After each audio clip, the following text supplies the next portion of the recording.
Oke, jadi di episode kali ini saya nggak tahu ini episode berapa. Yang jelas saya melewati jalur arah Tambi, yaitu Jelompret ya, dari Parakan ke Wonosobo, Candiroto atau Sukorjo ya. Pokoknya itulah Jelompret intinya ya, yang terkenal dengan mitos mistis angkernya itu nanti di daerah Jelompret. Di belakang saya ada masih Mbah Amin, dan di depan saya sendiri ada Mas Ipul dan Mas Budi Buseng, Pak Ketua. Nah, ngomong lewat jalur ini, saya akan sedikit bercerita tentang mitos-mitos di jalur ini ya. Yaitu ya, selain mitos-mitos yang seperti yang kalian ketahui, seperti penampakan apa, kunti, pocong, dan beberapa juga sering ada kendaraan mogok di situ. Itu sering banget ya, mogok di situ terus tiba-tiba diberhentikan secara mendadak gitu ya. Maksudnya berhenti mendadak, mogok, nggak tahu kenapa-napa, terus didiemin, di starter, hidup lagi. Itu banyak juga ya mitos-mitos seperti itu ya. Tapi juga yang paling sering itu sebenarnya adalah melihat kera ya, melihat kera putih kalau nggak salah di situ ya. Ya pokoknya kera lah intinya, nggak tahu kera putih, kera coklat, atau kera hitam, saya kurang tahu. Tapi intinya yang melihat penampakan semacam kera di sekitar daerah itu. Nah, populasi kera di kawasan Umbul Jumprit, oh ya, Umbul Jumprit di situ juga sebenarnya ada yang namanya tempat wisata Umbul Jumprit ya.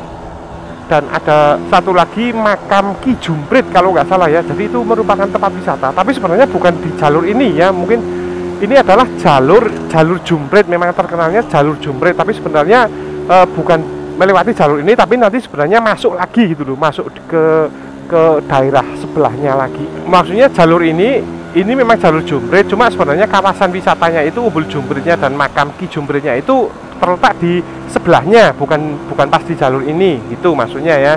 Nah, di sepanjang jalur ini, karena ini memang jalur Jumprit, itu yaitu seperti yang saya bilang tadi, ada penampakan kayak monyet. Nah, ada yang percaya bahwa penampakan kera di sini itu sebagai keturunan Ki Dipo ya. Ki Dipo nanti akan saya ceritakan Ki Dipo itu siapa ya. Yaitu monyet yang menemani Ki Jumprit bertapa dengan seekor kera betina dari Pegunungan Pleret. Jumlahnya adalah sekitar 25-30 ekor dan dipercaya tidak pernah bertambah atau berkurang ya. Itu salah satu mitos-mitos dan cerita rakyat yang ada di sini ya. Terus ada lagi, kalau kalian mandi ritual di Umbul Jumprit ya, mandi ritual di Umbul Jumprit dipercaya dapat membuat seseorang menjadi awet muda dan menyembuhkan berbagai penyakit ya, seperti ngalap berkah mungkin lah ya. Ya intinya seperti itulah ya, ngalap berkah ya gitu ya. Ini jadi ya luar biasa banget sih ya kalau lewat jalur ini. Memang selain kisah mitos seramnya seperti penampakan demit, setan atau apapun, juga ternyata di sini banyak sejarahnya gitu loh bro. Jadi ya sekalian gimana ya, sekalian riding malam gitu ya. Kalau misalkan kondisi siang hari gitu, di sini tempatnya aduhai sekali bro ya. Luar biadab pokoknya ya, top banget ya. Karena seperti yang kalian ketahui sendiri, ini adalah jalur alternatif sebenarnya. Kalau misalkan kalian dari Semarang atau dari arah wetan gitu ya, tak ngetan dela gitu ya.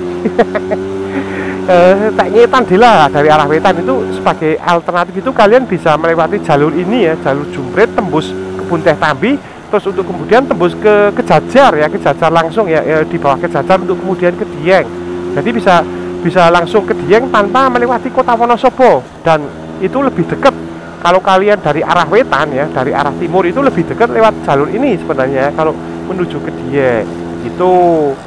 Nah, mengenai sejarah dan legenda di jalur ini sebenarnya ya kalian sebenarnya udah tahu sendiri lah ya. Mungkin bagi orang-orang Wonosobo dan orang Temanggung, Candiroto, Ngasirjo pasti udah tahu ya legenda-legenda Jumprit ya ini ya. Karena legenda di sini itu terutama di kawasan Mata Air itu dikaitkan dengan legenda Ki Jumprit.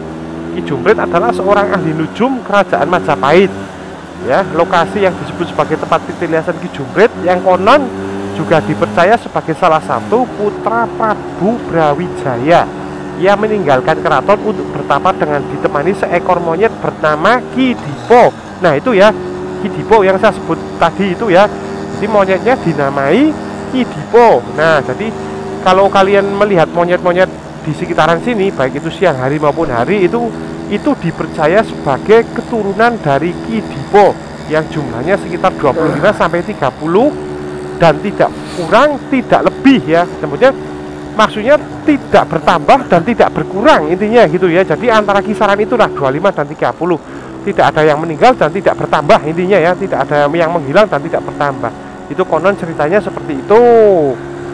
Nah, terus pada akhir kerajaan Majapahit dan awal kerajaan Demak, perseteruan politik antara ajaran Siwa Buddha dan agama Islam yang baru masuk dan menyebar di tanah Jawa menyebabkan sebagian penganut Siwa Buddha yang kalah dan tidak mau tunduk di bawah kekuasaan Demak menyebar dan mencari tempat terpencil.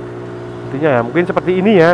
Jadi ada yang mengungsi di sini ya, mungkin itu ya. Pangeran Singonegoro yang merupakan salah satu penasihat Prabu Brawijaya V meninggalkan keraton bersama dengan 2 pengawal dan seekor monyet putih bernama Ki Dipo. Ki Dipo yang tadi itu menuju mata air yang kini dikenal dengan nama atau disebut Umbul Jumprit ya. Jadi itu sejarahnya ya. Terus Pangeran Singonegoro kemudian memiliki gelar Penembahan Cipaning dan ia bermeditasi di lokasi Umbul Jumprit hingga akhir hayatnya dan dimakamkan di sana. Ki Dipo terus menunggu makam tuanya sementara kedua pengawalnya berjalan menuju barat sebelum akhirnya kembali lagi ke makam hingga akhir hayat mereka. Luar biasa ya. Jadi ada pengawalnya yang berjalan menuju ke barat, mungkin menuju mengambil kitab suci ya. Ini kok jadi malah kayak cerita Sun Gokong aja ya. Ya kan, pengawalnya berjalan menuju ke barat ya, mengambil kitab suci mungkin ya. Tapi bukan. Ini mungkin cerita lain ya, bukan Sun Gokong ya. Tapi yang jelas intinya Ki Dipo itu yang notabene seekor monyet itu luar biasa ya, menunggu majikannya terus ya hingga sampai saat ini dan mungkin keturunannya masih ada sampai saat ini, yaitu yang saya sebutkan tadi ya, tidak bertambah dan tidak berkurang gitu loh. Dan sebelum tahun 1980 Umbul Jumprit hanya diketahui kalangan tertentu. Ternyata pada awal 80-an Umbul Jumprit mulai ramai dikunjungi peziarah yang mengunjungi makam Ki Jumprit dan mandi berendam di mata airnya. Akhirnya pada tahun 1987 pemerintahan Kabupaten Temanggung menetapkan kawasan ini sebagai kawasan wana wisata atau wisata yang tujuan atau sasarannya adalah hutan. Luar biasa banget ya. Jadi intinya ada sejarah ya. Jalur Jumprit atau lebih tepatnya kalau saya bilang adalah tempat wisatanya Umbul Jumprit itu ada sejarahnya ya, yang mengakibatkan ya mungkin gimana ya, karena sejarahnya udah dimulai dari dulu, mungkin jalur yang saya lewati ini mitosnya jadi angker banget gitu ya, karena memang kawasan ini adalah kawasan hutan ya atau wana wisata itu tadi ya gitu ya. Jadi memang suatu tempat kalau ada sejarahnya, ada historisnya sejak dari zaman dulu itu memang sampai sekarang terkenal mistisnya sih kalau menurut saya. Maksudnya aura mistisnya itu tetap masih ada, masih dapat gitu, walaupun notabene sebenarnya jalur ini kalau siang adalah favorit ya, maksudnya favorit banget bagi pengendara-pengendara yang mau menuju ke Dieng maupun yang mau bertani atau apa, atau muatan-muatan kentang itu biasanya ya, muatan truk-truk bermuatan kentang, kubis atau apa itu yang menuju ke Dieng, atau dari Dieng mau menuju ke Candiroto itu ya memang favorit lewat jalur ini karena memang jalur tercepat soalnya gitu loh. Nah, konon katanya kalau malam Selasa Kliwon dan Jumat Kliwon itu banyak peziarah yang bermeditasi dan berendam di mata air Umbul Jumprit, bro ya. Jadi pengunjung juga banyak yang datang pada tanggal 1 Suro juga ya, tanggal 1 Suro. Ingat 1 Suro ya, seperti biasa untuk bermeditasi dan mandi setelah lewat tengah malam ya. Ya mungkin gimana ya? Boleh dibilang ada yang menyalahgunakan kalau menurut saya sih ya. Sebenarnya harusnya kalau kita itu ziarah itu kita mendoakan ya, jangan meminta doa, tapi kita mendoakan ya. Tapi kebanyakan ngomong-ngomong soal ziarah itu malah jadi banyak dipersalahgunakan ya kan, gimana ya, bingung juga ngomonginnya sih ya. Kalau saya sebenarnya kalau ziarah itu kita berarti mendoakan, bukan mendoakan orang untuk mati, maksudnya mendoakan orang yang sudah mati agar diterima di sisinya, intinya seperti itulah ya, agar diterima di sisinya gitu loh.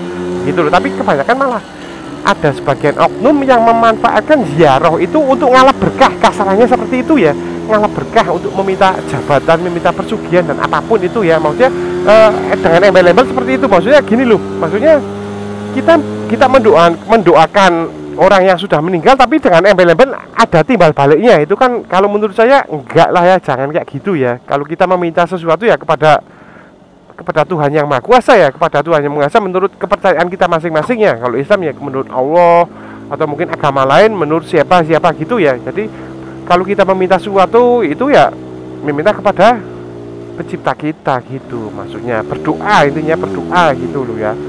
Itu ya, itu menurut bodoh saya aja ya. Ya mohon maaf kalau salah, mohon maaf dibetulkan ya. Kalau salah, kalau misalkan benar ya alhamdulillah ya. So, jadi itu adalah sekilas umbul jumprit ya, sekilas umbul jumprit yang saya lewati ini. Sedangkan yang saya lewati ini sebenarnya adalah jalan jumprit menuju ke arah Tambi gitu ya. Sedangkan sebenarnya seperti yang sudah saya bilang tadi, letak wisatanya adalah di sebelahnya. Maksudnya bukan tepat di jalan ini, tapi di sebelahnya. Tapi jalan yang saya lewati ini karena mungkin terkenal dengan tempat wisatanya, jadinya terkenalnya jalan ini adalah jalan jumprit. Itu sebenarnya kalau tempat wisatanya itu pertama kali masuk gitu ya, dari arah Candiroto ya, dari arah Candiroto pertama kali masuk ke lokasi jalan jumprit ini sebenarnya deket banget sih, nggak jauh-jauh banget, enggak. Ya wes, mungkin cukup sekian dulu video dari saya. Ini adalah edisi video daripada dibuang sayang ya. Ini juga kondisinya waktu itu sedikit gerimis, hujan malah ya, hujan ya, gerimis-gerimis agak gede dan berkabut juga. Sungguh gila nih sih kalau menurut saya sih ya. Tapi alhamdulillah kita berempat pulang dengan selamat, sehat walafiat. Oke, mungkin daripada saya banyak bacot dan videonya jadi kepanjangan, akan saya akhiri dulu videonya sampai di sini. Dan jangan lupa, jika kalian menyukai video di sini, jangan lupa di like, share, komen, dan sekarang ini motovlog atau anti motor rider, peace out. Cuy.